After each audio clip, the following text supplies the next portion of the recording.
এমনকি ওদের বাবা চাচারাও অনেকে আমার সাথে রাজনীতি করেছেন এই রাজশাহী শহরে, রাজশাহী বিশ্ববিদ্যালয়ে। তাদের সবাইকে আমি প্রীতি জানাচ্ছি, শুভেচ্ছা জানাচ্ছি যে একটা মহৎ উদ্যোগ নিয়েছে জাতীয়তাবাদী যুবদল। রাজনীতির মূল উদ্দেশ্যই তো হচ্ছে মানব সেবা।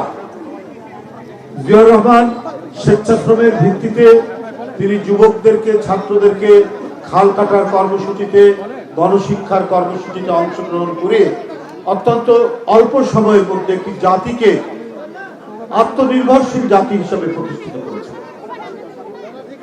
একটি জাতিকে নিজস্ব মেরুদণ্ডের উপর দাঁড়াতে তিনি সক্ষম হয়েছেন। এই যে আওয়ামী লীগ, পতিত আওয়ামী লীগ সেদিন কত কথা বলেছে যে জিয়াউর রহমান খাল কেটে কুমির আনবে, এই কথা বলেছিল সেদিন আওয়ামী লীগের যারা নেতা ছিল। কিন্তু খাল কেটে কুমির নয়, খাল কেটে যে চাল উৎপাদন হয়েছে সেটা বিদেশে রপ্তানি করেছিলেন জিয়াউর রহমান। আর আওয়ামী লীগের ৭২ থেকে ৭৫ এটা ছিল ক্ষুধা, দারিদ্র, দুর্ভিক্ষ এবং মেয়েদের জাল করে লজ্জা নিবারণ করার সেই ইতিহাস। আমি ওদিকে আর এগোতে চাচ্ছি না। আমি শুধু বলছি যে আপনারা এখন যে কীর্তিকলাপ আপনাদের ফাঁস হচ্ছে এবং ক্ষমতায় থাকা অবস্থায় আমরা বিভিন্ন ভাবে আমরা জানতে পারতাম, মানে মিথ্যাকে তো আর ঢেকে রাখা যায় না, এটা প্রকাশিত হবেই, এটা প্রকাশিত হয়। শেখ হাসিনা বলেছিলেন নিজেকে যে সবাইকে কেনা যায়, আওয়ামী লীগের লোকদেরকে, আওয়ামী লীগের লোকের সবকে কেনা যায় কিন্তু শেখ হাসিনাকে কেনা যায় না, বলেছিলেন, শেখ হাসিনা বলেছিলেন। এই ধরনের কত কথা বলেছেন যে আমরা মানুষকে গণতন্ত্র দিয়েছি, মানুষকে ভাত দিয়েছি, কিন্তু আপনি তো কত নিয়েছেন এইটা আপনি বলেননি। আপনার সময় মা তার সন্তান বিক্রি করেছে, আপনার সময় পরিবারে কি বলে পার্বত্য চট্টগ্রামে আমরা দেখেছি প্রকাশ্য বাজারে গিয়ে তার শিশু সন্তানকে বিক্রি করতে। আপনি মানুষকে ভাতের কথা বলেন? আপনার ভাত, আপনার গণতন্ত্র, এটা আপনার সংজ্ঞার মধ্যে পড়ে। আপনার গণতন্ত্র মানেই হচ্ছে ভোটাররা ভোট দিতে যাবে না, এটা যারা বিশ্বাস করে তারা শেখ হাসিনার গণতন্ত্রে বিশ্বাস করে। দিনের ভোট রাত্রে হবে, মিডনাইট নির্বাচন, এটা হচ্ছে শেখ হাসিনার গণতন্ত্র। শেখ হাসিনার গণতন্ত্র হচ্ছে বিরোধী দলকে নির্বাচনের সময় সবকে জেলের মধ্যে ঢুকিয়ে রাখা। বিএনপির চেয়ারপারসন, মহাসচিব এবং সব সিনিয়র নেতৃবৃন্দকে জেলে পুরে রেখে উনি ৭ই জানুয়ারি নির্বাচন করেছেন। এটা হচ্ছে শেখ হাসিনার গণতন্ত্র। এখন আমরা যেটা দেখতে পাই, উনি যে গণতন্ত্র দিয়েছিলেন তার নমুনা আমরা দেখেছি ভোট কেন্দ্রে চতুষ্পদ জন্তুর বিচরণ করতে। মানুষ বা ভোটাররা সেখানে যায়নি। তো এগুলো তিনি কেন করেছিলেন? এগুলো করেছেন, এই বাংলাদেশটা ছিল তার কাছে টাকার খনি। এই খনি থেকে টাকা উত্তোলন করবেন তিনি, তার পরিবারের লোকরা সেটা বিদেশে পাচার করবে, সুখে শান্তিতে থাকবে। আর তার যে ঘনিষ্ঠ ব্যবসায়ী আওয়ামী লীগের নেতৃবৃন্দ, তারা সেই পাচারকৃত টাকা দিয়ে তারা মালয়েশিয়ায়, তারা দুবাই, তারা কাতার, তারা কানাডা, তারা আমেরিকা, বিভিন্ন জায়গায় তারা বাড়ি কিনবেন, পরিবারদেরকে সেখানে রাখবেন। এইটা ছিল শেখ হাসিনার নীতি। এখন আমরা তার একটার পর একটা প্রমাণ আমরা দেখতে পাচ্ছি। কত ভয়ঙ্কর দুর্নীতিবাদ ছিল শেখ হাসিনা, এইটা আজকে তার প্রমাণ সহ আমরা হাতে পাচ্ছি। আপনি প্রধানমন্ত্রী, আপনার নিজস্ব বাড়ি আছে সুধা সদর, আপনার বোন শেখ রেহেনা তার বাড়ি আছে ঢাকা শহরে, আপনার ভাইরা ববি তাদের বাড়ি ঘর আছে ঢাকা শহরে। আপনার সরকারের নীতিমালা অনুযায়ী আপনি যদি ঢাকার রাজুকে আপনার যদি নিজস্ব বাড়ি, ফ্ল্যাট অথবা আবাসন থাকে, আপনি আর কোনো সরকারি প্লট আপনি বরাদ্দ পাবেন না। কিন্তু শেখ হাসিনা তার অবৈধ ক্ষমতার কাজে লাগিয়ে ৬০ কাঠা পূর্বাচলে তিনি জমি নিয়েছেন তার ভাগনা ভাগ্নির নামে, প্রত্যেকে 10 কাঠা করে পেয়েছে, কোনো আইন কানুনের তোয়াক্কা করেননি। তো উনি ক্ষমতা ছাড়বেন কেন? উনি তো ক্ষমতা ধরে রাখার চেষ্টা করবেন।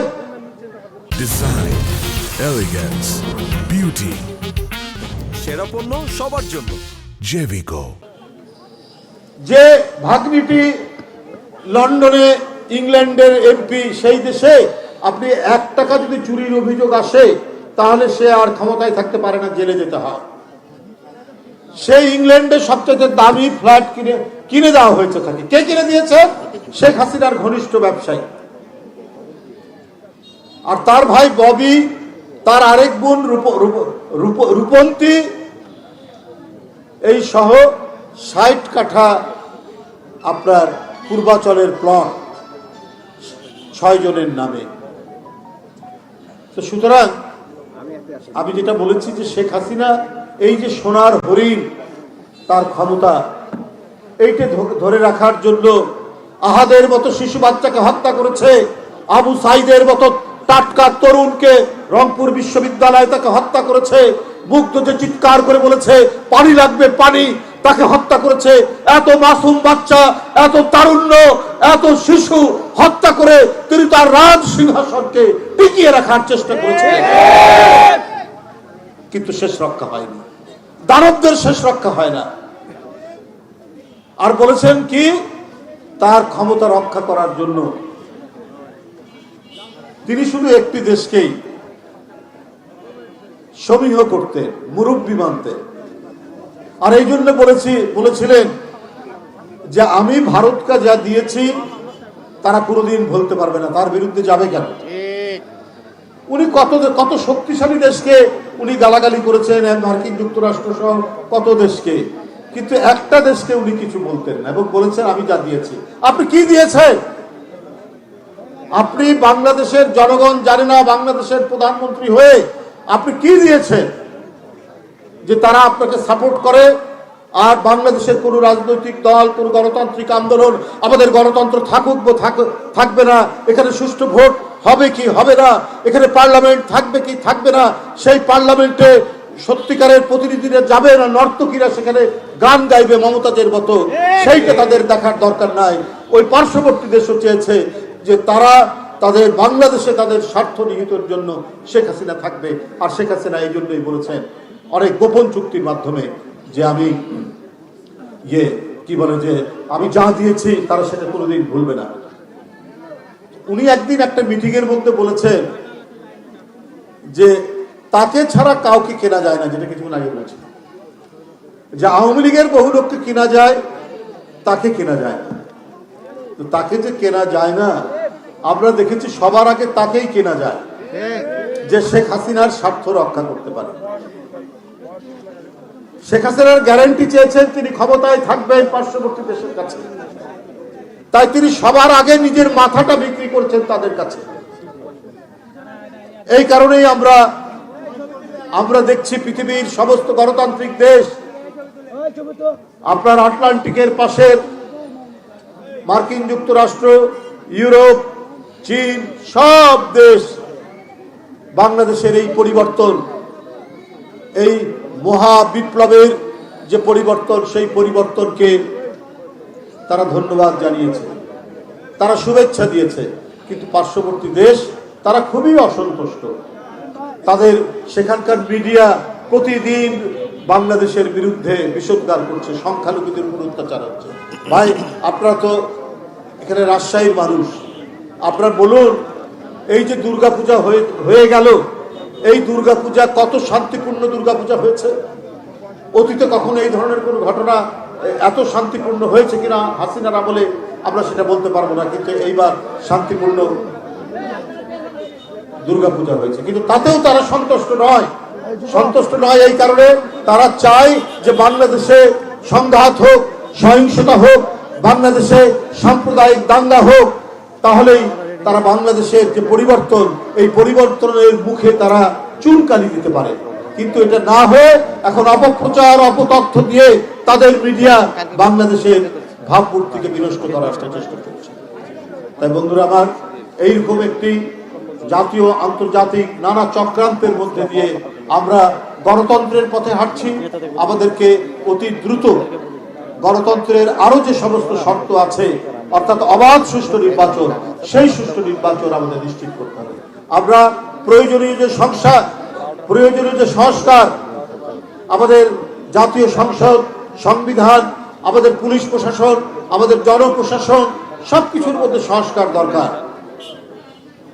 কিন্তু এই সংস্কারের নামে কালক্ষেপণ করে শুধু এইটা নিয়ে বাদানুবাদ এবং এটা নিয়ে তর্ক বিতর্ক চললে পরে আমাদের যে প্রধান অবজেক্টিভ, বাংলাদেশের মানুষ 17 বছর তারা ভোট দিতে পারেনি, অবাধ ও সুষ্ঠু নির্বাচনকে আকাশের দূরতম তারা করে দেওয়া হয়েছে। মানুষ শুধু শোনে, জানে, কিন্তু আসলেই কোনো অবাধ সুষ্ঠু নির্বাচন হয়নি। এগুলো তো নিশ্চিত করতে হবে। ডক্টর মোহাম্মদ ইউনূস সাহেবের যে সরকার, এই সরকারকে সমস্ত গণতান্ত্রিক রাজনৈতিক দল সমর্থন করেছে।